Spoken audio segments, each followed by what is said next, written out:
Constructed during 1901, an intriguing Flavel family residence was constructed on 15th Street in Astoria, Oregon, in the Colonial Revival style.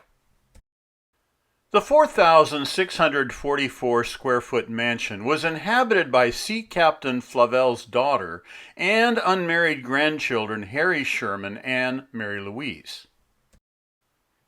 Throughout their lives, the trio exhibited a unique perspective regarding family values.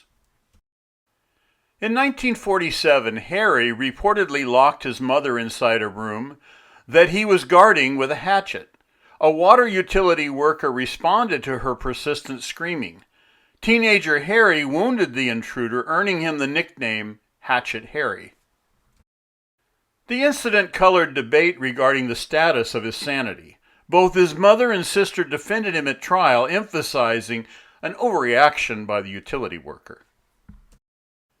Harry, Florence and Mary would inhabit the steadily decaying property until 1990. The trio abruptly fled following Harry's stabbing of a neighbor and his being declared guilty at trial. The residence remained stagnant, derelict, and abandoned with garbage cluttered everywhere inside. The trio had accumulated nearly a century of hoarded refuse. A perception of the family's cheapness was magnified when Harry made headlines soon afterwards in Pennsylvania. He was arrested for stealing towels from a hotel. He fled, but was ultimately captured by the FBI, who extradited him back to Astoria for his earlier conviction.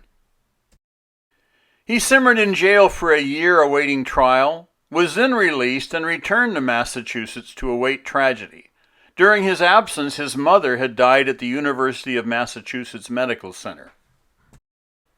Neither child would pick up Florence's body from the morgue for burial. Henry and Mary merrily returned back to Oregon and began living in the Beaverton area. Harry would die in 2010, but history would repeat as his body remained in the morgue for 9 months because his sister refused to pay for a funeral. He was buried in a graveyard for indigents in the Portland area. Their former Astoria residence continued to slide into decline and local political debate over accumulating unpaid taxes.